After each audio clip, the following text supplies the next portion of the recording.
So hello everyone, this is doctor Monisha and welcome back to my channel. Self learning कहना चाहिए, welcome back to self learning, है ना। क्योंकि अभी हम थोड़ी देर पहले ही अपनी क्लास क्लोज किए हैं जो कि थी हाइपोथेसिस पर। अगर आपने नहीं देखी तो आप जाकर देख सकते हैं, रिकॉर्डेड वीडियोस में आपको मिल जाएगी। इंपॉर्टेंट टॉपिक है यूजीसी नेट का। अगर फर्स्ट पेपर देखा जाए तो ये चैप्टर जो है बहुत इंपॉर्टेंट है। क्वेश्चन बहुत सारे पूछे जाते हैं इनसे, तो आप जाकर देख सकते हैं। सैम्पलिंग मेथड कल हमने कंप्लीट करी थी, आज हाइपोथेसिस हो गया। इस नाते देखा जाए तो आपका जो फर्स्ट पेपर का सेकंड यूनिट है ऑलमोस्ट डन हो चुका है। जो टॉपिक थोड़े बहुत बच रहे हैं उनको हम फिनिश करेंगे अगली क्लास में। और जैसे कि मैंने आपको पहले भी बताया कि मंडे और से फ्राइडे आपकी क्लासेस होती है, और सैटरडे संडे के दिन मैं सारे पीडीएफ्स वगैरह जो है उनको कंपाइल करके आपको शेयर कर दूंगी टेलीग्राम चैनल पर। उसके लिए आपको क्या करना है, टेलीग्राम से जरूर ज्वाइन हो जाना है। अगर अभी तक नहीं हुए हैं तो हो जाइए, डिस्क्रिप्शन बॉक्स में आपको उसकी लिंक मिल जाएगी। और कल जरूर देखिएगा टेलीग्राम चैनल, क्योंकि कल या परसों दोनों दिन मिलाकर शाम तक मैं ये जरूर शेयर कर दूंगी सारे पीडीएफ। क्लियर।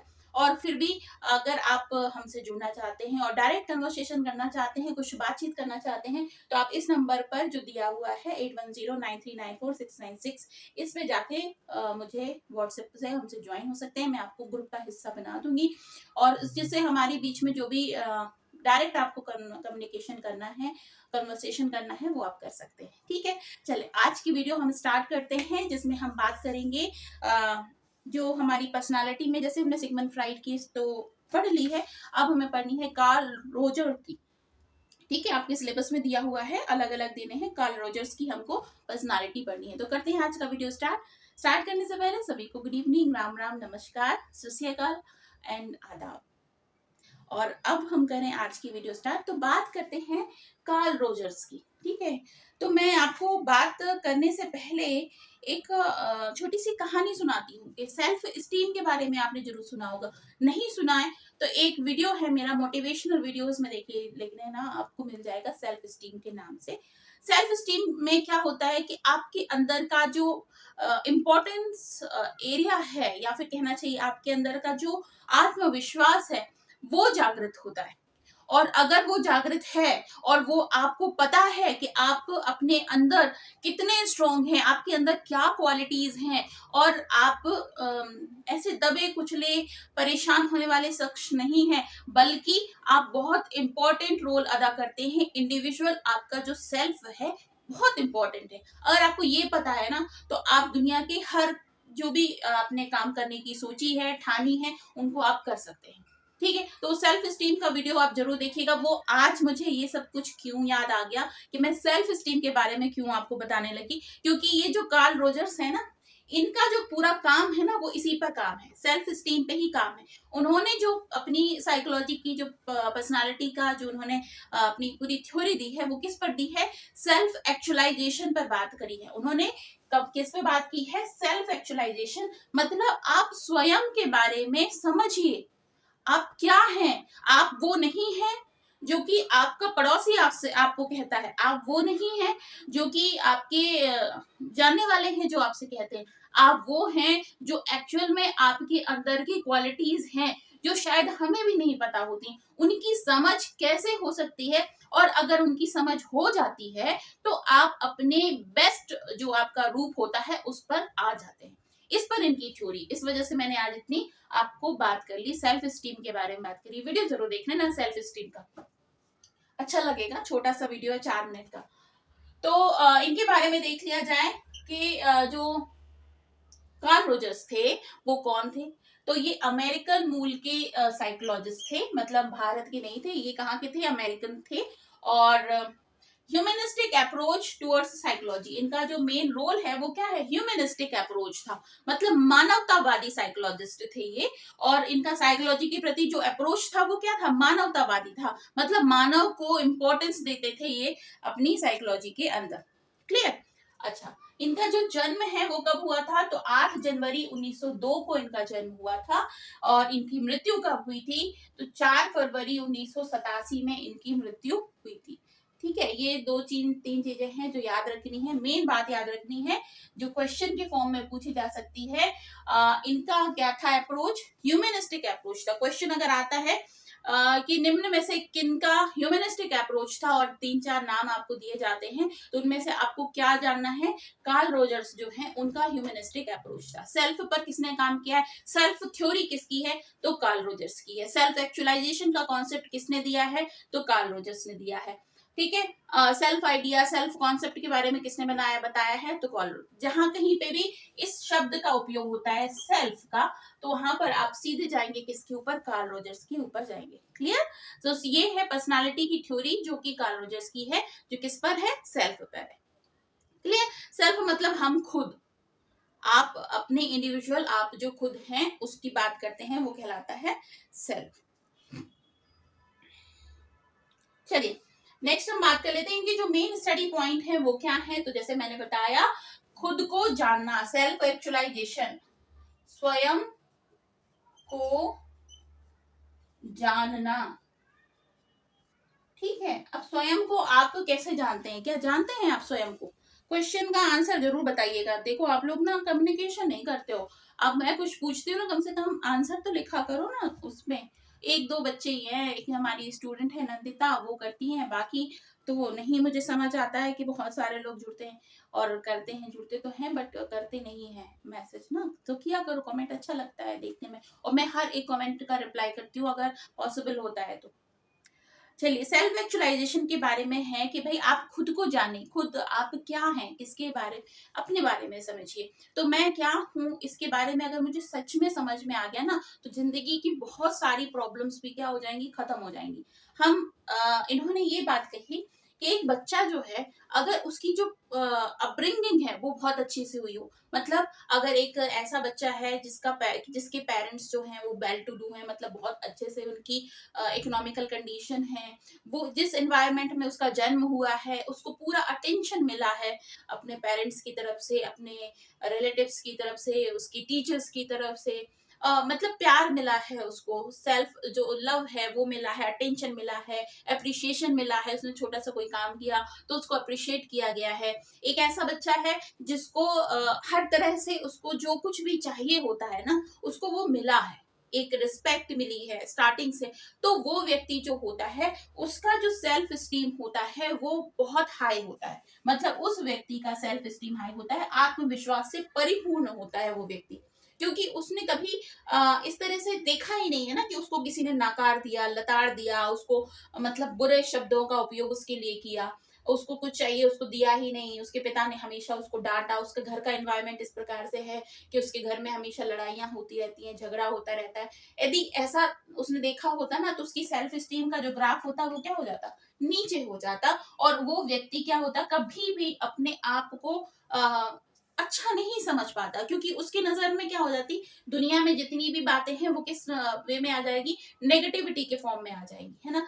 तो ये इन्होंने ये कहा है कि अगर कोई इस बच्चा ऐसा है जिसकी अपब्रिंगिंग है वो बहुत अच्छी हो रही है, चाइल्डहुड के उसके जो एक्सपीरियंस हैं वो बहुत अच्छे हैं, तो उसकी सेल्फ स्टीम हाई होती है, उसकी सेल्फ स्टीम अच्छी होती है, उसे फैमिली से उसको मिलने वाला जो सपोर्ट होता है वो बहुत अच्छा होता, पॉजिटिव होता है, तो उसकी सेल्फ स्टीम हाई होती है, उसको सेल्फ एक्चुअलाइजेशन हो सकता है।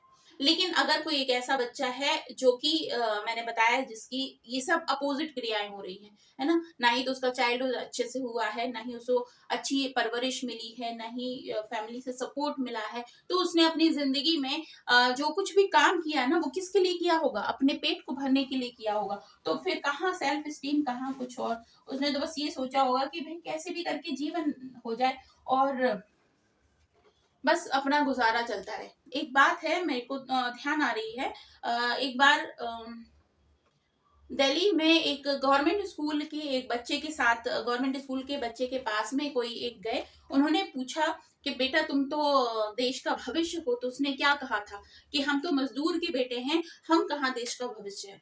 देश के भविष्य तो वो होते हैं जो कि प्राइवेट स्कूल में पढ़ते हैं और जिनकी जो अपब्रिंगिंग होती है वो बहुत अच्छी होती है, हम नहीं है देश का भविष्य। मतलब वो बच्चा अभी से कैसा सोच रहा है अपने बारे में कि वो तो कुछ है ही नहीं। तो यहाँ पर इनका कहना यही है कि अगर आपको अपनी पर्सनालिटी को निखारना है तो उसके लिए जरूरी है कि आपका सेल्फ स्टीम हाई हो, आप अपने आप को समझे। दूसरा उन्होंने क्या बताया कि आपका जो सेल्फ स्टीम है वो कैसे बनता है? पहला तो बनता है फैमिली से, ठीक है। दूसरा बनता है आपके पीयर ग्रुप से, आपके जो क्लासमेट होते हैं, आपके साथ में जो पढ़ते हैं, आपके साथ उठते बैठते हैं, तो वो आपके बारे में कैसी राय रखते हैं। अगर वो आप सब ऐसे हैं जिसमें सभी आपको पसंद करते हैं, आपके पास में बैठना चाहते हैं, तो आपकी सेल्फ स्टीम अच्छी होगी। और अगर ऐसे हैं जो हर कोई आपको दुत्कारता है, आपके पास बैठना नहीं पसंद करता है, आपका मजाक उड़ाता है, आपका खिल्ली उड़ाता है, तो उसी तरीके से आप अपने आप को समझने लगते हैं। आपका मस्तिष्क वैसा ही मानने लगता है खुद को जैसा कि लोग आपके बारे में बोलते हैं, ठीक है। तो वहां पर आप अपनी पिक्चर कैसे बनाते हैं, अपनी सेल्फ इमेज कैसे बनाते हैं, ऐसे ही आपकी सेल्फ इमेज बनती है, ठीक है। तो इनके जो मेन स्टडी के पॉइंट है उसमें किस किस चीज की बात करी गई है? सेल्फ मतलब स्वयं को जानना, अपने आप को समझना। सेल्फ स्टीम मतलब आपकी खुद की जो परख है, आत्मविश्वास है, आपकी खुद की कहना चाहिए क्या सेल्फ स्टीम का सही वर्ड हो जाएगा, अपनी वैल्यू है, उसको आप जानते हैं। सेल्फ कॉन्सेप्ट, आपका खुद का कॉन्सेप्ट कैसा है। कॉन्सेप्ट हमारे कैसे बनते हैं? हमारे कॉन्सेप्ट ऐसे बनते हैं कि हमने सोच देते हैं कि यदि हम ऐसी अपब्रिंगिंग में हैं जो एजुकेटेड फैमिली है, अच्छी इकोनॉमिकल कंडीशन वाली फैमिली है, अच्छे एनवायरनमेंट वाली फैमिली है, अगर ऐसी फैमिली है जहां पर हमें सब कुछ बहुत पॉजिटिव नजर आता है, तो हमारे जो कॉन्सेप्ट होंगे ना वो बहुत उस तरह से होंगे, पॉजिटिव कॉन्सेप्ट होंगे। और अगर ऐसी फैमिली है जो कि इससे अपोजिट है, तुम्हारे कॉन्सेप्ट नेगेटिव हो जाएंगे। सेल्फ वर्थ, आप अपनी कितनी वैल्यू खुद करते हैं, आप अपनी कीमत क्या करते हैं, खुद की कीमत कैसे लगाते हैं। सेल्फ वर्थ है भी आपके अंदर या नहीं है? कई तो बोलते ना यार मैं कहाँ, मेरे बस का कहाँ है, मेरी हिम्मत नहीं है, मेरे ऊपर ना सोचो, मैं तो कुछ मतलब का नहीं हूँ। मतलब वो इतने अपने आप को गया गुजरा समझते हैं कि वो हर किसी से मना कर देते कि मेरे ऊपर मत जाना। आइडियल सेल्फ, एक और बात होती है, इस पर इन्होंने चर्चा करी है कि एक व्यक्ति कुछ होता है और वो एक आइडियल सेल्फ अपना बना के अपने मस्तिष्क में रखता है कि मैं ऐसा बन जाऊंगा, ठीक है, मैं ऐसा बनना चाहता हूं।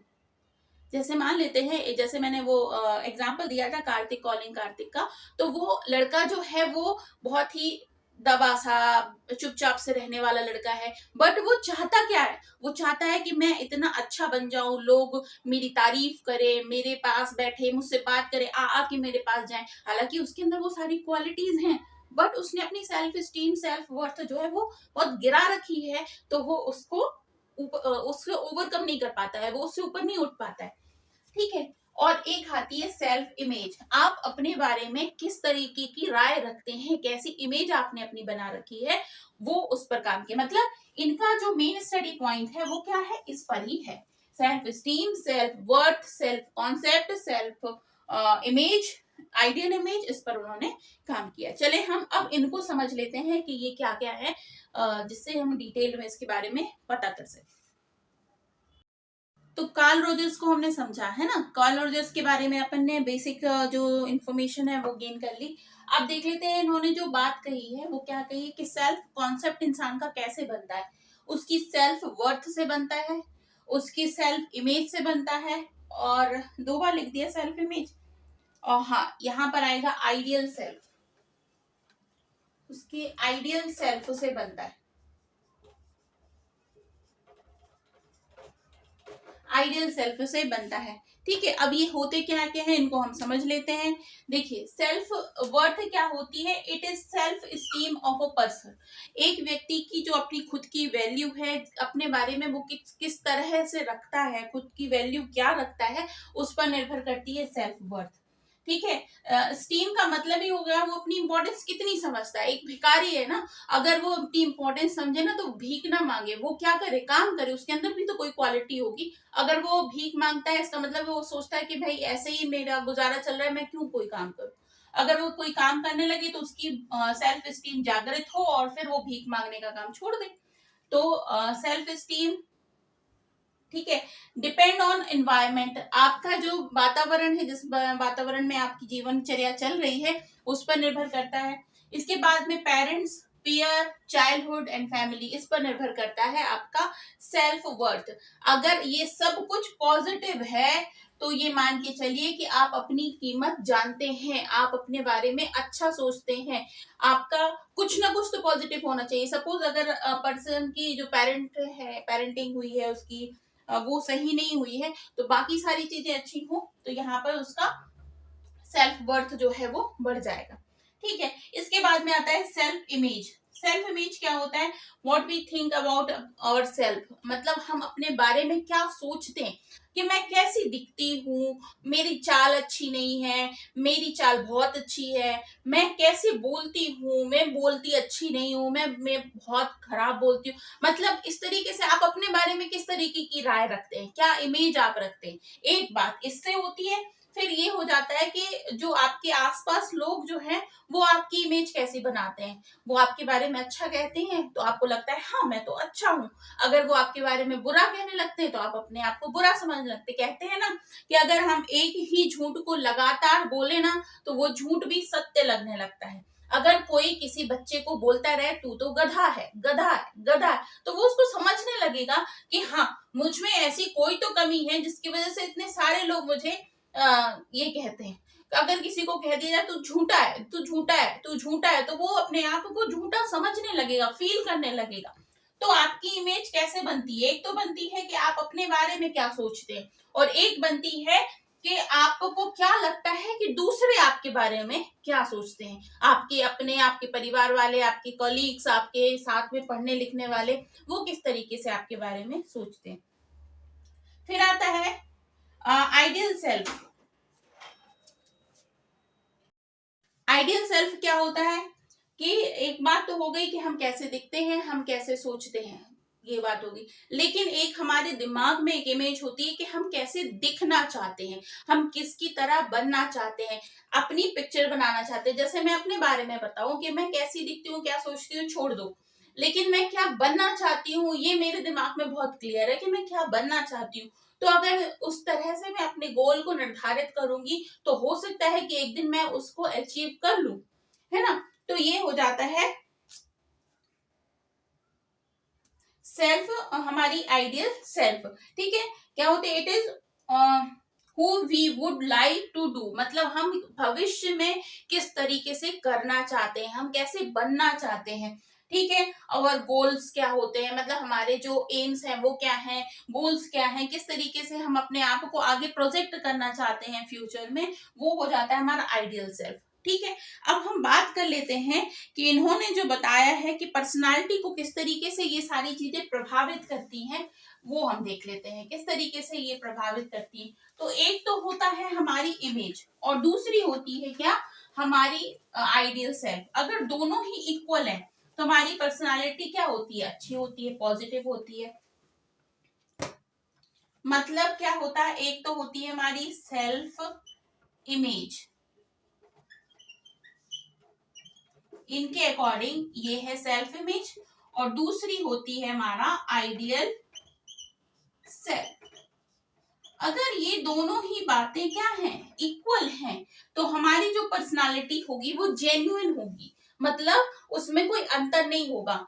हम जैसे अपने आप को अभी समझते हैं और हम जैसा अपने आप को बनाना चाहते हैं, दोनों में यदि बराबरी है, इक्विलिब्रियम है दोनों में, तो हमारी जो पर्सनालिटी होगी वो जेन्युइन होगी, उसमें कोई तरीके का मिसबिहेव नहीं होगा या फिर मिसपरसेप्शन नहीं होगा, क्योंकि हम जैसे हैं वैसे दिखना चाहते हैं और वैसे ही आगे हम बनना चाहते हैं। ठीक है, जेन्युइन होगा, पॉजिटिव रिगार्ड मिलेंगे हमको। ठीक है, पॉजिटिव रिगार्ड होगा, क्योंकि हमारा जो लुक है और हमारे जो सोचने का तरीका है और आगे जाके हम जिस तरीके से अपने आप को बनाना चाहते हैं वो एक ही है, तो दोनों में क्या हो जाएगा, जेन्युइनिटी आ जाएगी। अब इसके बाद ये है कि अगर इस तरह से आपकी पर्सनालिटी है तो क्या होता है, कौन कौन सी ऐसी चीजें हैं जो आपको असर करती हैं आपकी इस तरीके की पर्सनालिटी को बनाने के लिए। तो सबसे पहली बात आ जाती है आपका जो इन्वायरमेंट है वो, उस पर का तो बहुत बड़ा रोल होता है। उसके बाद में लोगों की तरफ से आपको किस तरीके से पॉजिटिव रिगार्ड्स मिल रहे हैं वो। उसके बाद आपकी जो लाइफ की जो जर्नी है वो कितनी जेन्युइन है वो उस पर निर्भर करता है। इसके साथ में आपको कितनी एम्पैथी यानी कि प्यार कितना मिल रहा है आपके घर वालों से या आपके लोगों से, कितना मिल रहा है, कितना सपोर्ट मिल रहा है, उस तरीके से फिर आपकी पर्सनालिटी बन जाती है। एक ऐसा व्यक्ति है जिसको हर कोई अपनी जीवन की हर क्षेत्र में उसने क्या किया है, सही से काम किया है। मतलब एक अच्छी फैमिली मिल गई, एक अच्छी फैमिली के साथ में उसका रिश्ता हो गया, और अच्छी फैमिली के साथ में अब उसकी दूसरी फैमिली बन गई, यानी कि उसकी अपनी इंडिविजुअल फैमिली बन गई। मतलब उसका पूरा जो परिवार है वो अच्छे से चल रहा है, उसको अच्छा जॉब मिल गया, उसकी पारिवारिक कंडीशन अच्छी चल रही है, उसके पास में पैसे इतने हैं कि वो खुश मिजाज है और अपनी जिंदगी को बहुत अच्छे से जी सकता है, इतने पैसे उसको मिल रहे हैं। तब उसका जो सेल्फ इमेज है और सेल्फ आइडियल सेल्फ है, दोनों क्या होगा, बराबर होगा। ठीक है, एक्सेप्शनल केसेस अलग होते हैं जो इनमें संतुष्ट नहीं होते, कई लोग होते हैं ऐसे, बट अकॉर्डिंग टू अगर हम मोटा मोटी देखें तो ये चीजें होती है। अगर किसी को ये सब कुछ मिला है ना, तो उसकी सेल्फ इमेज क्या होगी, अच्छी होगी, और उसकी आइडियल सेल्फ और सेल्फ इमेज में बराबरी होगी। अगली बात जो इनका मेन कॉन्सेप्ट है वो क्या है, सेल्फ एक्चुअलाइजेशन। एक व्यक्ति अगर अपने आप को बहुत अच्छे से समझ जाता है, ठीक है, समझ लेता है, तो उस व्यक्ति की जीवन की सारी ही प्रॉब्लम्स क्या हो जाती हैं, खत्म हो जाती हैं। आपको अपने बारे में अच्छे से समझना आना चाहिए। ठीक है, तो इनके जो मेन ऑब्जेक्टिव्स हैं सेल्फ थ्योरी के, उसको हम देख लेते हैं। तो सेल्फ वर्थ जो होती है और सेल्फ आपका जो होता है, उसको इम्पोर्टेंटली कहना चाहिए कि कौन कौन सी ऐसी चीजें हैं जो प्रभावित करती हैं, तो उसको देख लेते हैं। जैसे मैंने बात करी पॉजिटिव रिगार्ड्स की, तो पॉजिटिव रिगार्ड्स क्या होते हैं, ये जो दूसरों से आपको मिलते हैं, जहाँ पे आपका परिवार है उससे, जहाँ आप जॉब करते हैं वो, जहाँ बिजनेस करते हैं वो, जहाँ से आपको जैसे रिगार्ड्स मिलते हैं। तो दो तरीके के रिगार्ड्स इन्होंने बताए हैं। पहला रिगार्ड्स बताया है अनकंडीशनल, एक अनकंडीशनल होता है और दूसरा बताया उन्होंने कंडीशनल। दोनों में क्या फर्क है, अनकंडीशनल होता है जैसे कि एक फैमिली की तरफ से आपको प्यार मिलता है, रिस्पेक्ट मिलती है, एक ट्रस्टफुलनेस मिलती है, एक हैप्पी लाइफ मिलती है, एम्पैथी मिलती है। तो ये सारी चीजें हैं, अगर अनकंडीशनल मिल रही हैं तो क्या होगा, आपको लगेगा कि हाँ ये सारी चीजें मेरी अपनी हैं और ये इन पर मैं अपने पर रख सकता हूँ, अपनी इमेज को बढ़ाने के लिए रख सकता हूँ, ये सब कुछ क्योंकि जेन्युइन है, कोई फेक नहीं है।